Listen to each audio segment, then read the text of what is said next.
Georg Elser, Henning von Tresckow, Fabian von Schlabrendorff, Rudolf von Gersdorff, and Klaus von Stauffenberg. A simple workman and 4 officers, aristocrats. 5 men who refused to accept the unacceptable. 5 men of honor. 5 men who wanted to kill Hitler. What they didn't know was that Hitler was protected by the luck of the devil. This is their story. The German troops were singing when they first swept across the Russian plains. Hitler called the tune as he led Germany to the brink of world conquest. He had promised his men victory, but he gave them hell.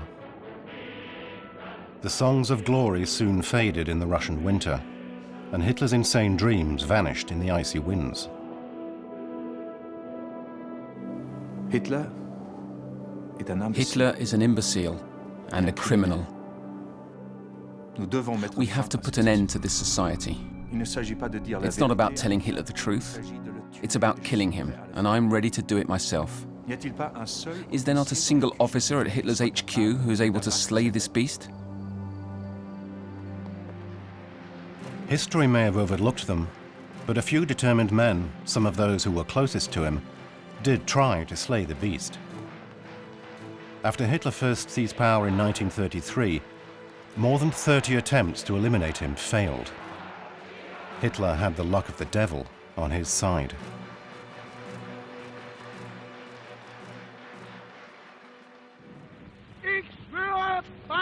As the new Chancellor of the Reich, Hitler gave himself the title of Führer of the German people, the Guide. He also declared himself to be the supreme chief of the army, and it was to him that soldiers had to swear obedience and loyalty. The army and its officers were bound to Hitler personally.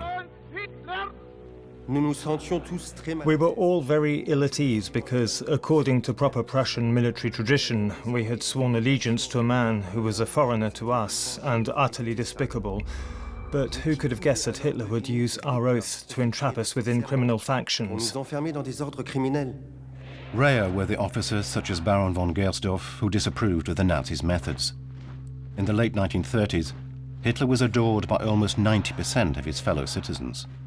The rest remained silent or were in prison. But millions formed an ardent swastika around their Führer. In Munich, one man decided to act. His name was Johann Georg Elser. A skilled carpenter and a communist sympathizer, Elser worked in secret in his workshop for 3 months, preparing a bomb. Conditions in Germany could only change with the elimination of the powers that be. By the powers, I mean the superiors. I mean Hitler, Goering, and Goebbels. I was convinced that the elimination of these 3 men would enable others to enter government and help to improve the social conditions of the working classes. Elser was not alone. General Beck, chief of the General Staff, along with several fellow officers, was also preparing a putsch against the Führer they despised. Hitler forced them to resign, and after Austria and Czechoslovakia, he launched his troops against Poland on September 1st, 1939. Nothing could resist the German armies, as Stukas inaugurated the first terror attacks on Warsaw. It was a full-scale dress rehearsal, where the first victims were civilians. In Munich, Elser continued his preparations, now the only man who could stop Hitler. I learned that the next meeting the leaders would attend was to be held on November 8th and 9th at the Burger Braukeller. I left the smaller hall, where I almost always sat at the same place, and went through the dressing room into the main hall, which was never locked. I hid in a storeroom near the exit, the door of which was hidden by a large screen. After dining at the beer hall and finding a way to be locked inside, Georg Elser spent 35 days preparing a hiding place for his bomb, in a pillar near the lectern where Hitler would give his speech. Finally, on November 6th, he installed the bomb in the cavity, setting the timing mechanism for the device to explode on November the 8th between 9:15 and 9:30 p.m. On the evening of November 8th, Hitler boarded his private plane and headed for Munich. He was one of the first politicians to prefer flying to the train, as it allowed him to speak at several places in a single day. The plane was tailor-made for security and comfort, and Hitler was able to work on his legendary speeches.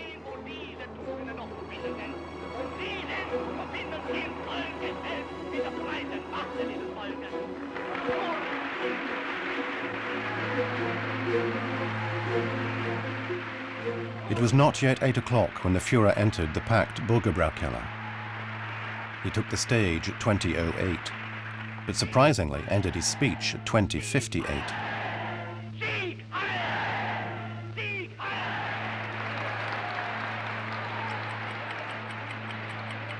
Hitler left the room at 21:09. He seemed to be in a hurry and preoccupied. Hans Bauer, his pilot, had told him that weather conditions meant he would have to take the train. For a simple question of timing, Hitler cut his speech in two, ruining Georg Elser's meticulous planning. The bomb went off at 21:20 as planned, killing 8 people and injuring 63 others. Hitler was on his way to Berlin. Barely an hour later, investigators discovered the remains of a homemade bomb. The explosive was of a type used in quarries, and the timer was made from clock parts. This information greatly facilitated the investigation, and the very next day, November 9th, it was all over. Georg Elser was arrested as he attempted to cross the Swiss border.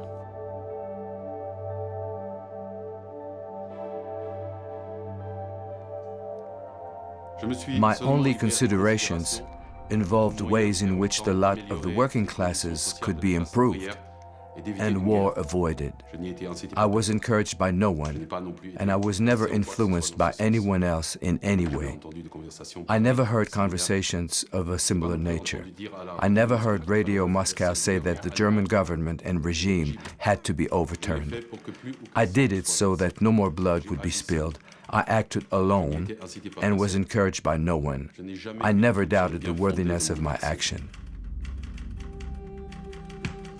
For the German authorities, it was unthinkable that a single man, a man of the people, could have come so close to succeeding.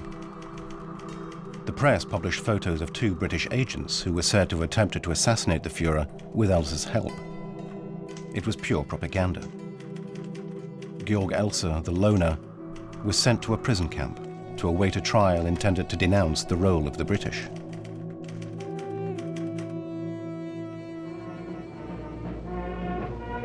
Without a change in the weather, Hitler should have died, and the future of the world may have been very different. Elser's failed attack was a boon for the Führer. He was able to say that he was protected by divine providence.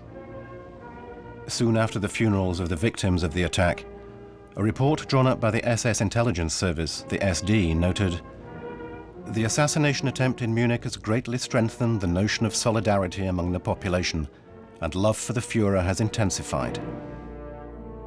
Despite the reticence of his staff, it was time for Hitler to attack Western Europe. Hitler detested the generals who resisted him. On May 10, 1940, he sent his troops to attack Holland, Belgium, and France. Reputed to be the best in the world, the French army was swept aside in barely 5 weeks. Audacious German planning and the brutality of the Blitzkrieg overcame the French forces betrayed by defective leadership. The French government capitulated. The appalling defeat was consummated with Marshal Pétain's request for an armistice on June 20th. For Adolf Hitler, victory was total. General Keitel, chief of the Supreme Command, now called Hitler Größter Feldherr aller Zeiten, the greatest military leader of all time. Hitler's insane wager had paid off. He was now the master of France and of Europe. For the conquering hero, it was time to explore his new domain. On June 23, 1940, at 6 o'clock in the morning, Hitler made a lightning tour of Paris, escorted by cameramen from the propaganda department. The Arc de Triomphe, the Opera, Madeleine, the Invalides and Napoleon's tomb. and finally, the Trocadero Esplanade, where Hitler posed for the cameras before the Eiffel Tower. A few months later, officers under Field Marshal Erwin von Witzleben planned to kill Hitler during a parade down the Champs-Élysées. But Hitler never set foot in Paris again. With the war won in the West, Hitler turned back to the East. It was time to attack the Soviet Union, or the Judeo-Bolshevik Empire, as he called it. On June 22, 1941, at dawn, Operation Barbarossa began. Hitler sent 125 divisions against the Soviet Union. Preceded by thousands of planes which devastated Soviet defenses in just a few hours, 3 huge armies with 5 million men and 4,300 tanks swept over the Red Army, heading north towards Leningrad, east towards Moscow, and south towards the Ukraine grain belt and the Caucasus oil fields. The greatest military invasion of all time, a warfaring steamroller. Leningrad was soon within artillery range, Moscow less than 100 kilometers away, and Kiev already captured. Nothing could stop Hitler from expanding his Lebensraum, or living space. Red Army losses were colossal, and millions of prisoners were taken, few of whom would survive the Nazis' barbarism. At the Wehrmacht HQ, Marshal Kettel handed out orders to his officers: a license to kill, permission to assassinate. The most frightful document landed on my desk. It bore Hitler's signature and ordered that any commissar or political leader from the Red Army who came into our hands should be delivered to the security services in order to be eliminated or shot in situ. The war was already brutal, and led by Hitler, it would only get worse. Every Wehrmacht unit was to be followed up by an SS group, the Einsatzgruppen, entrusted with mopping up operations. Savage arrests, mass assassinations and executions. No holds were barred, and they enjoyed total impunity beyond all jurisdiction. Their victims were communists, and above all, the Jews.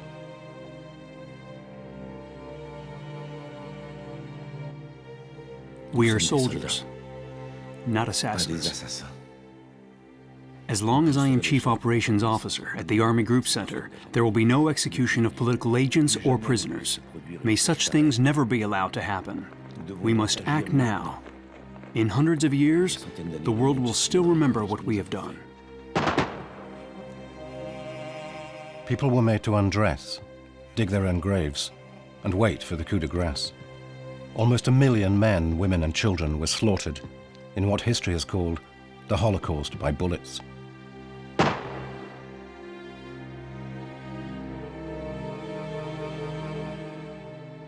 The men who govern us, in my view, are nothing more than common criminals. Their unlawful methods employed both within the Reich and in conquered territories are unworthy of a civilized country. They dishonor Germany and will lead it to its ruin.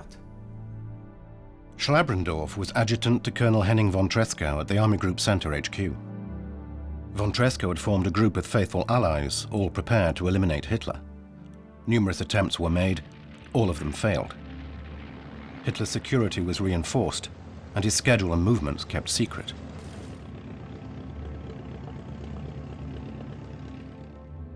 Schmundt, Hitler's chief of staff, had told me that all of Hitler's vital organs were protected from small arms fire by an effective bulletproof vest, and that his cap was lined with a metal plate. The world held its breath when German and Soviet forces faced off at Stalingrad between July 1942 and February 1943.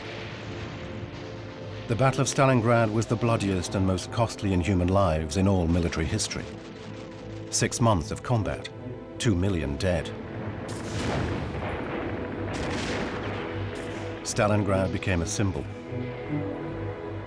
Hitler forbade his troops from taking one step back.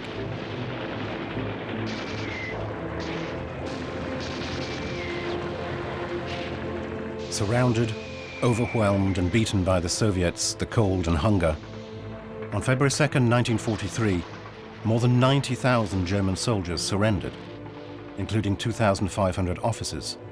24 generals, and a marshal, Friedrich von Paulus. Stalingrad put an end to the myth of Hitler's invincibility.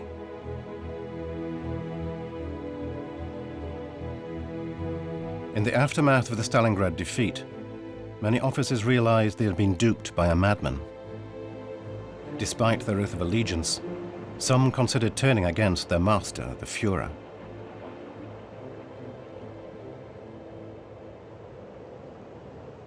At his headquarters in Smolensk, Colonel Henning von Tresckow was waiting to take action. We had learned that Hitler was planning to visit Kluge's command post. The opportunity was too good to miss. I believed that the highest German military authorities were incapable of initiating a coup d'etat. They would only follow orders. In order to act quickly, I therefore decided to take the first steps myself. There was absolutely no alternative if we wanted to maintain our dignity and self-respect. It had to be done.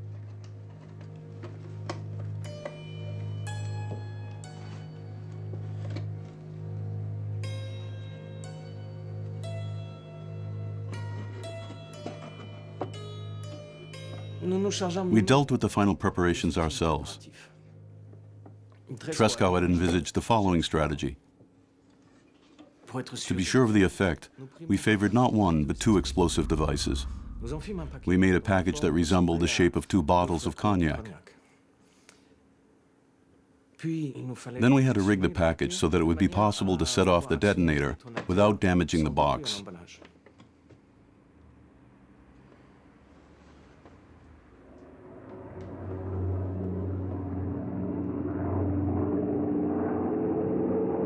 Two identical condors from Eastern Prussia were preparing to land. Security precautions meant that no one knew which plane Hitler was on. The convoy was escorted by fighters. Durchgestanden! Präsentiert das Gewehr!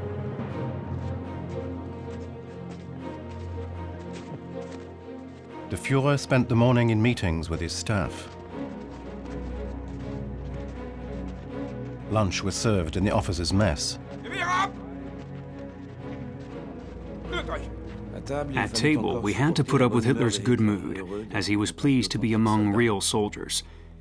The Führer had brought his personal cook and the doctor entrusted with tasting his food. Hitler trusted no one. 12 food tasters were at his service, and his personal SS guard, cooks and doctor accompanied him everywhere.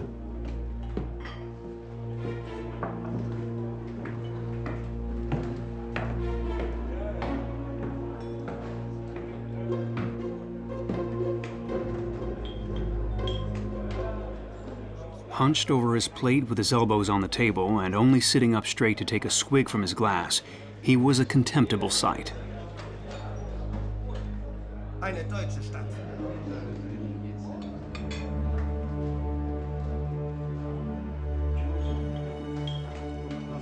We had to act quickly. The Führer was about to leave. I therefore approached Colonel Brandt, who was to travel on the same plane. I very casually asked him if he would take a package for me. I said I had lost a stupid bet with Colonel Stieff from the Army Supreme Command, and that it had cost me 2 bottles of cognac. That was my excuse.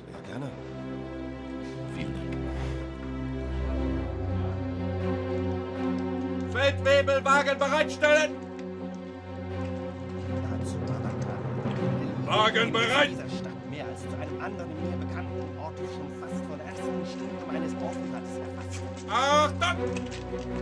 Colonel Brandt agreed to transport the package. All Schlabrendorff had to do was to prime the bomb.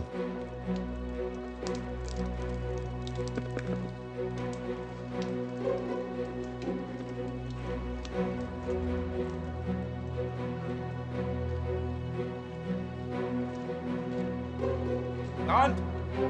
Abfahrt! Danke Ihnen vielmals.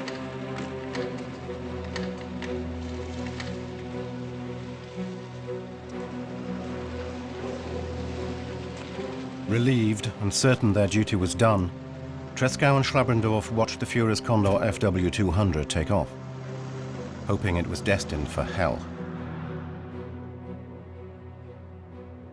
We were aware that Hitler's plane had a special security system.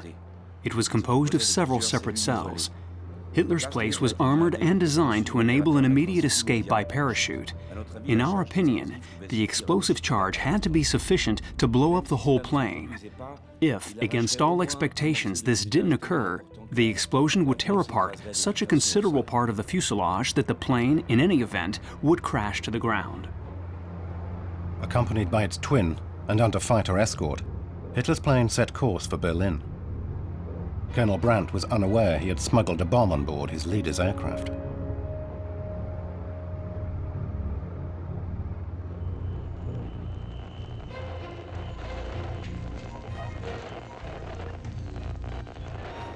Back at HQ in Smolensk, nerves were fraught as they waited by the radio.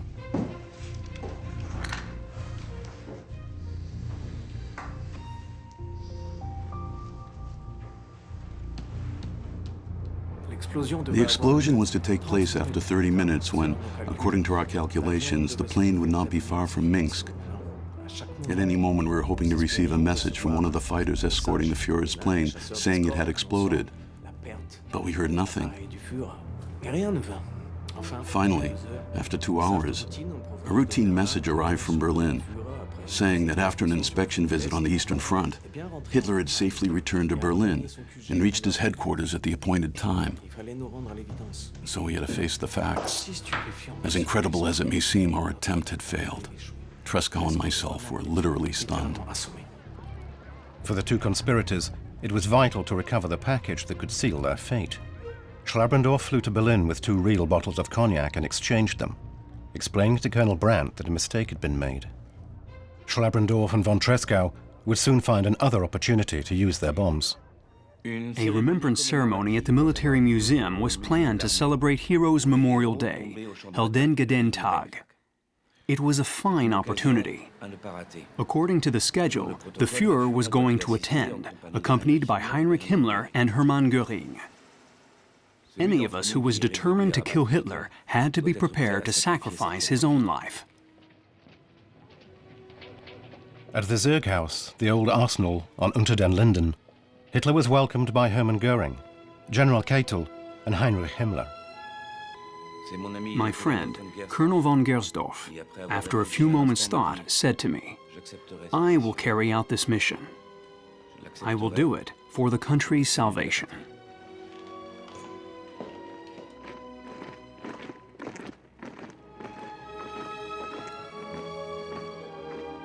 As every year, the ceremony began with a concert in the Court of Honor. On the program this year, Bruckner's 7th Symphony.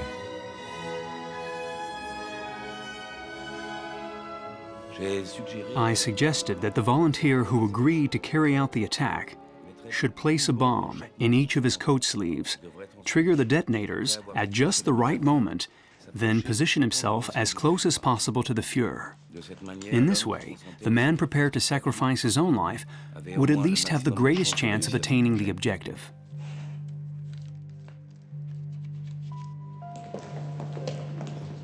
After the concert, Hitler was to visit the museum to inspect trophies and weapons taken from the Soviets. Colonel Gersdorff was to act as his guide. In order to be able to salute with his right arm, Gersdorff placed only a single bomb in his left sleeve. After triggering the chemical detonator, he would need 15 minutes to act. At that point, Gersdorff would be close to Hitler, and the mission would be accomplished. When the Führer entered the exhibition hall, General Schmundt, Hitler's aide-de-camp, came up to me and told me that the Führer would only be spending 5 minutes to inspect the trophies. It was therefore no longer possible physically to carry out the plan, as I needed at least 10 minutes. Il me fallait au moins 10 minutes.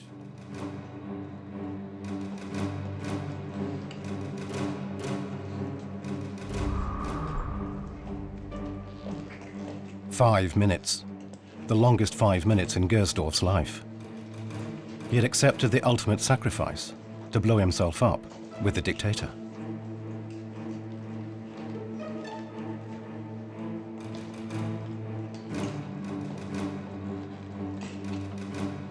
Hitler barely glanced at the trophies.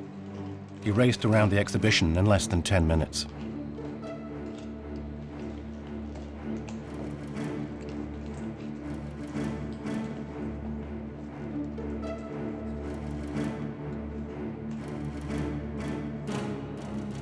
The visit was over. Hitler seemed in a hurry, as if sensing danger, and to his staff's surprise, he left the building, intact.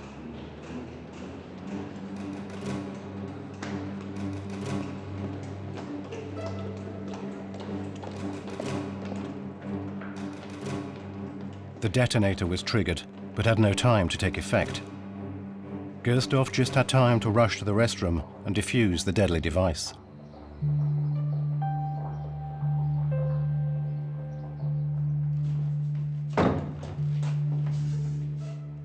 Gersdorff was safe and sound, but the mission had failed. The second failure within a week. Unaware of the mortal danger he had avoided, Hitler was now greeting the troops assembled in his honor along Unter den Linden.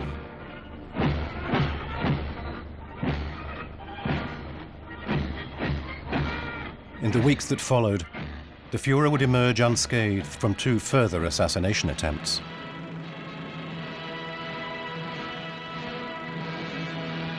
As Germany was losing the war on the Eastern Front and the Allies prepared the Normandy landings, Hitler rewarded General Rommel for his exploits with the Afrika Korps with his Marshall's baton. Erwin Rommel was one of the most popular figures in the Nazis' film propaganda. For the Germans, he was an icon. Tresckow and his fellow anti-Hitler Wehrmacht officers longed for the support of a man that Germany loved and would follow. But Rommel, like many other high-ranking officers, felt he had to respect the oath he had sworn to his Führer. In the winter of 43-44, Hitler sent Rommel, his favorite officer, to strengthen the Atlantic Wall, the defense system intended to prevent landings on the French coast.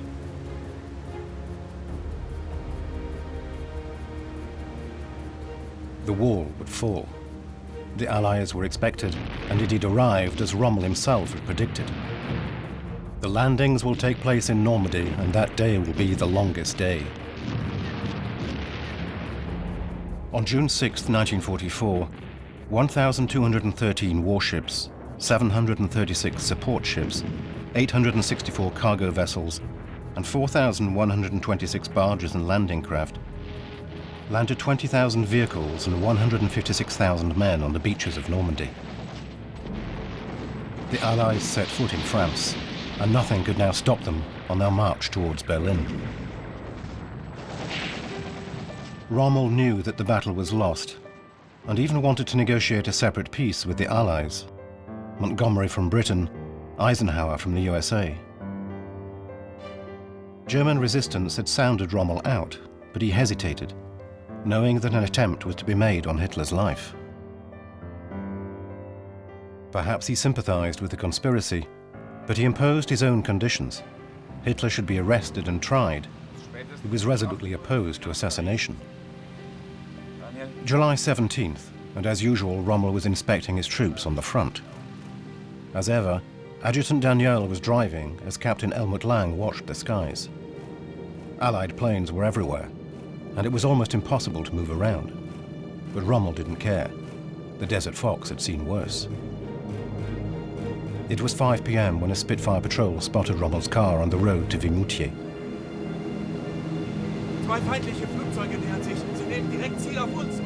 The 2 pilots decided to descend and strafe the vehicle.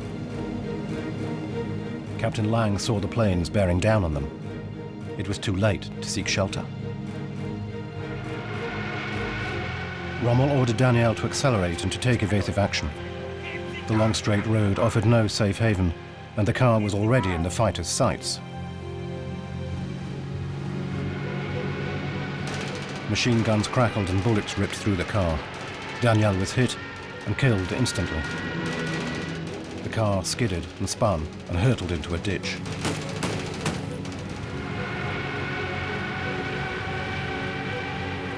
The fighters were already soaring into the clouds above. Rommel lay on the Normandy grass with a severe head wound.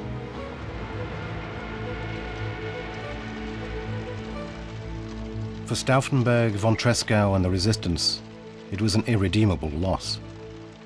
They were deprived of the most popular and competent officer who they could have rallied to the cause.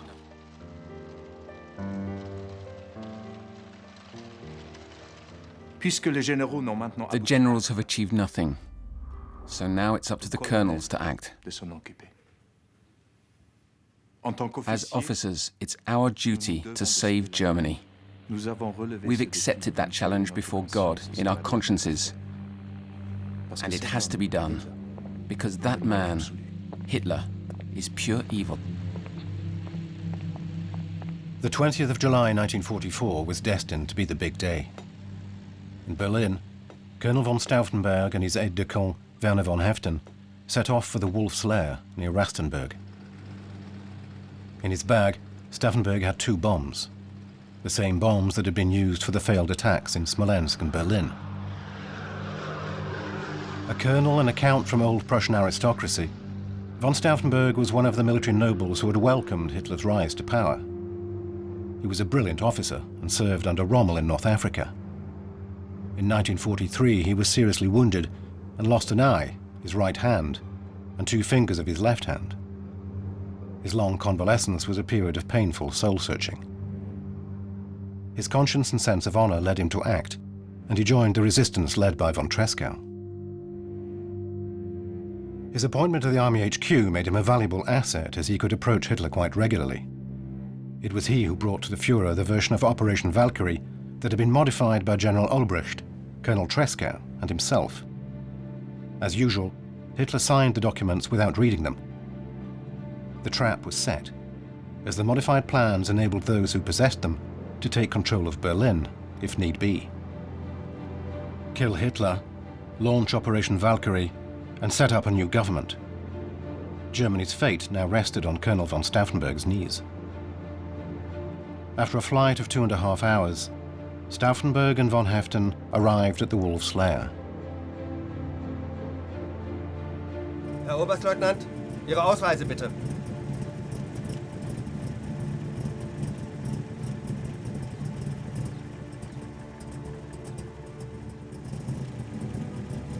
Schranke öffnen. Fahren Sie.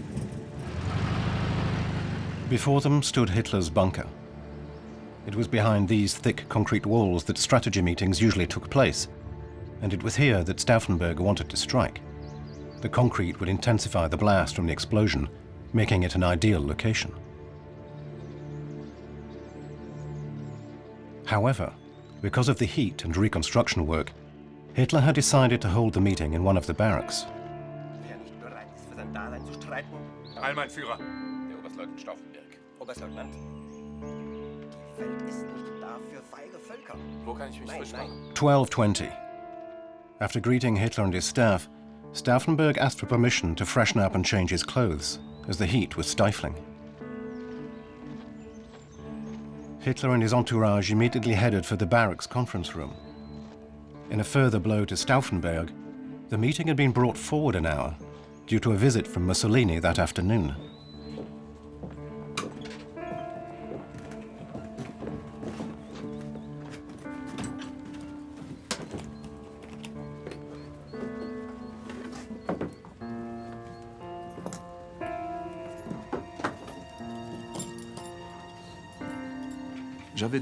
I asked to go to the washroom. It was very hot, and my very visible war wounds meant that no one asked any questions.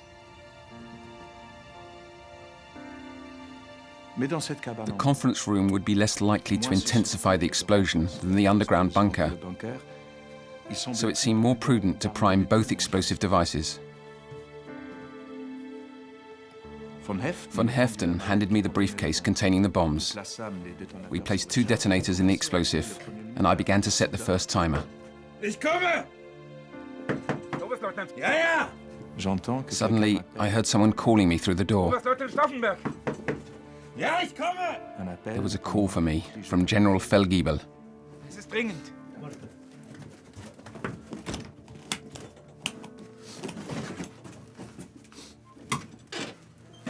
The first charge was set. There was no time for the second. It was in Van Heften's briefcase. Only one bomb. Never mind, it should be enough. 12:25. Around 20 Reich dignitaries and generals gathered in the room around Adolf Hitler. Marshal Kettel presented a report on the situation in the east. Hitler followed attentively, studying troop positions on maps. At 12:30, Stauffenberg sat down at the end of the table to the Führer's right. He greeted his neighbor, Colonel Heinz Brandt, and placed his briefcase on the floor under the table. Kann ich hier meine Tasche abstellen? Natürlich. I put my briefcase on the floor under the table, next to Colonel Brandt's foot. I told him I was leaving it there for a moment, as I had an urgent call to make to Berlin. No one was surprised, as all the officers at this type of meeting are very busy, and there were lots of calls to be made to the front. That was it. Everything was in place. It was merely a question of time. I found a new excuse to leave the room. Ich habe einen Anruf zu tätigen. Gehen Sie.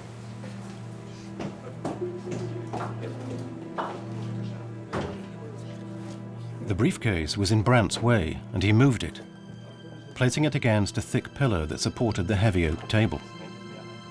With his casual but fateful gesture, Colonel Heinz Brandt unintentionally deflected the blast away from Hitler. Es ist soweit.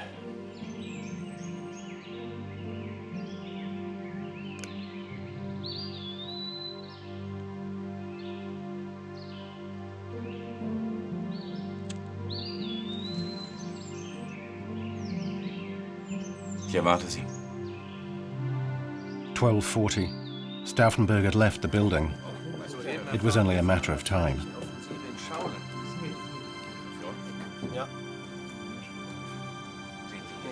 Warum? Das ist nicht.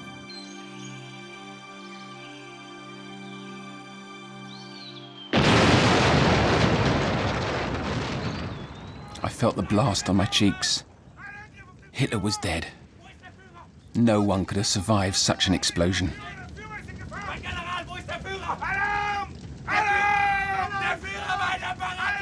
The conference room was blown apart.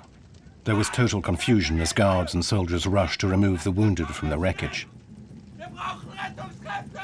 Stauffenberg was convinced that Hitler was dead. He saw his body on a stretcher.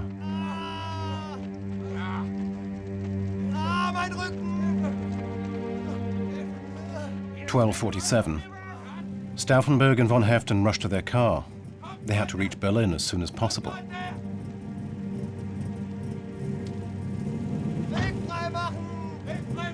The conspirators believed their accomplices had cut all communications between the Wolf's Lair and Berlin.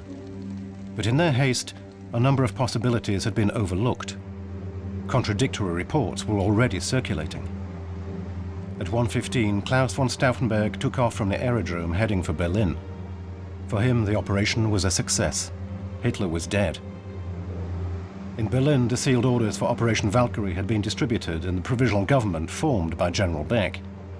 But nothing was to go as planned. Co-conspirators General Obrecht and Colonel Quenheim were waiting for confirmation to launch the operation. 3 precious hours were lost before Stauffenberg finally landed and told them that Hitler was dead. At 4 p.m., Operation Valkyrie was launched at last. All the officers mobilized for Valkyrie had received a sealed envelope containing brief orders. All the heads of the SS were to be arrested immediately and their men disarmed, as well as Göring, Bormann, Himmler, and Goebbels. But nothing was to go as planned. Suddenly, towards the end of the afternoon, a voice rang out from every loudspeaker in the city. The Führer's. A very small clique of ambitious and unscrupulous officers formed a conspiracy to do away with me.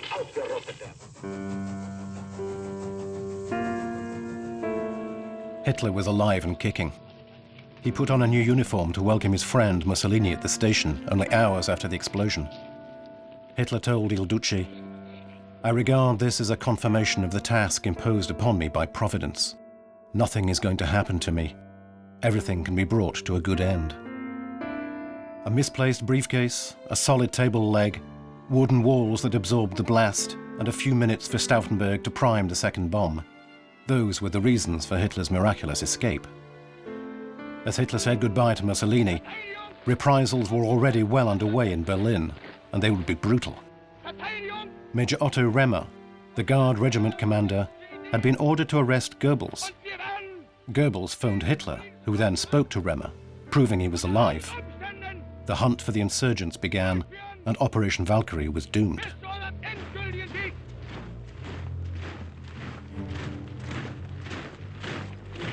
That evening, General Olbricht, Colonel von Kernheim, Lieutenant von Heften and Colonel von Stauffenberg were arrested and sentenced to death without trial by General Fromm.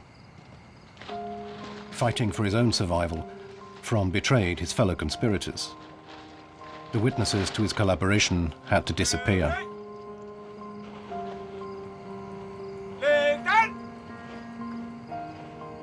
Close to midnight, Stauffenberg and his friends were executed.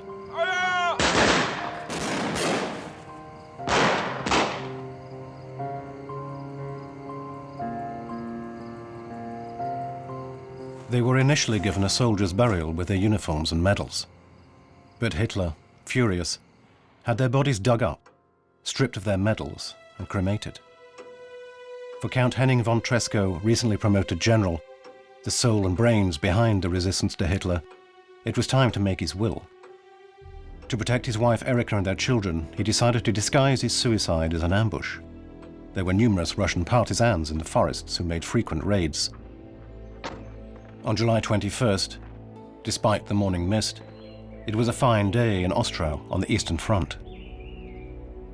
In his parting words, Tresckow said, "He who can keep his childhood dreams alive and pure, who can preserve them in his bare, defenseless heart, who, despite the world's mockery, dares to live as he dreamed as a child until his final days, then he is a man, a true, complete man.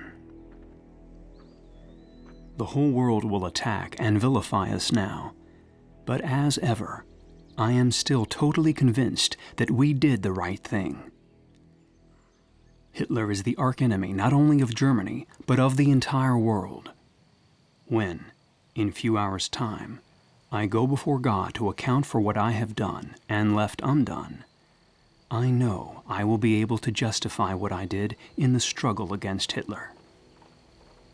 In the same way that God promised Abraham that he would not destroy Sodom if just 10 righteous men could be found in the city, I hope that for our sake, out of respect for us, God will not destroy Germany. I would have liked for you to witness my death.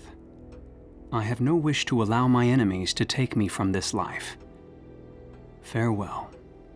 We shall meet again in a better place."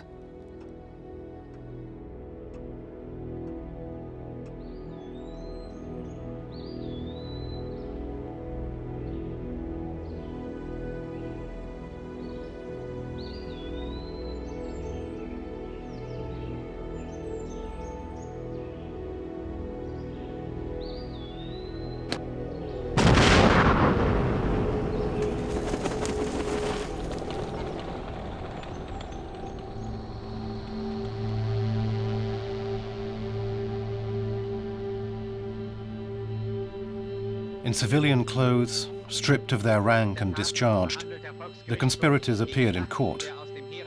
There would be a single verdict for them all: death. The court was presided by Judge Roland Freisler, already responsible for sentencing thousands of Germans to death for opposing the regime. Almost 200 of them would be sentenced to death, including a marshal, 19 generals, 26 colonels, 2 ambassadors, 7 diplomats, 1 minister, 3 secretaries of state, and the Reich's chief of police. Hitler said he wanted to see their bodies hung up like slabs of meat on butcher's hooks. To make the hangings more painful, and above all slower, the hemp rope was replaced by piano wire. And for the Führer's personal pleasure, the executions were filmed. Death was not immediate. The agony could go on for 20 minutes. The reels of film were taken each night to Hitler's headquarters. A bill for 500 Reichsmarks was sent to each of the families by the Berlin administration. 125 Reichsmarks were set aside for the hangman's wages.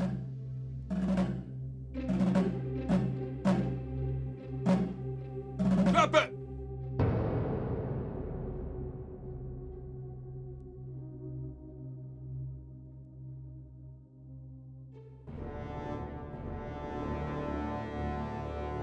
On October 18, 1944, Hitler offered a state funeral to his favorite field marshal, Erwin Rommel. In his eulogy, Marshal von Rundstedt said, "His heart belonged to the Führer." But only 4 days previously, at midday, two generals had arrived at Rommel's home to propose a rather sinister deal. During the post-Valkyrie investigation, Rommel's name was said to have been mentioned during certain interrogations. Hitler therefore ordered that Rommel should face the ignominy of a trial or commit suicide with honor and the guarantee that nothing would happen to his family.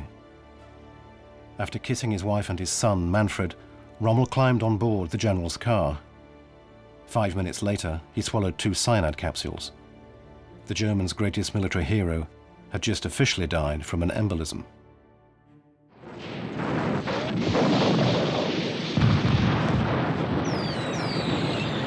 Hitler had threatened to unleash a storm on the world, but now it was over Germany that the storm raged. Since his failed attack at the beer hall on November 8, 1939, Georg Elser had been locked up. He was known as the secret prisoner, or Hitler's prisoner. At the Dachau concentration camp on April 9, 1945, on orders from the Führer himself, 2 SS officers shot Elser in his cell.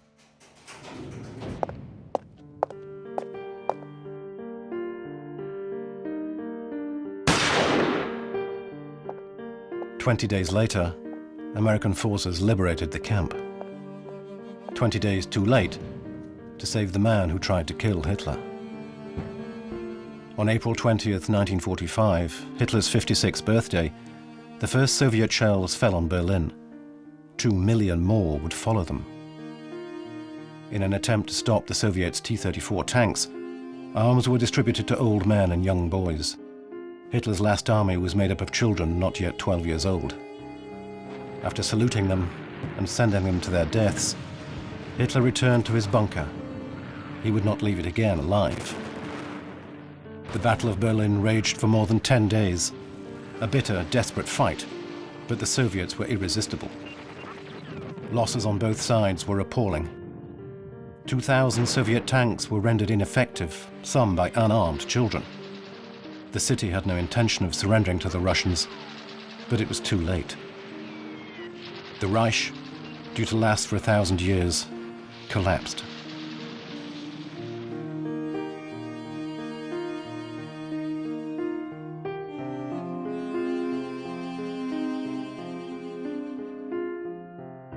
At 1 o'clock in the morning on April 29th, 1945, Hitler's mistress of 13 years, Eva Braun, finally married her Führer at a short ceremony. The witnesses were Goebbels and Bormann, assisted by a Nazi civil official. The guests shared some sparkling wine with the newlyweds. Eva Braun, delighted, was now Frau Hitler. Around 3 o'clock in the morning, Hitler dictated his private will to his secretary, 3 typed pages, where he announced, "I myself and my wife, in order to escape the disgrace of deposition or capitulation, choose death. It is our wish to be burnt immediately."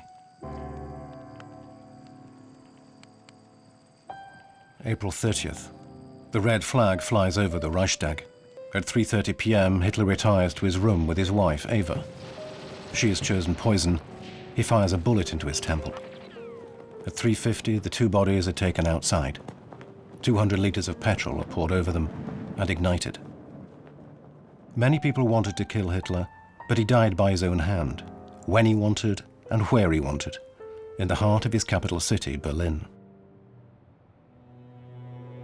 War is madness. We have to prevent it. The key figure is Hitler. He has to be killed. The world has to be saved from the greatest criminal of all time. We have to kill him like a mad dog, threatening all humanity. They were guided by their courage and their honor. Tresckow, Schlabrendorff, Gersdorff, Stauffenberg, Elser. They all wanted to kill Hitler. They all failed. If but one of these men had succeeded, millions of lives could have been saved, and the history of the world may have been very different.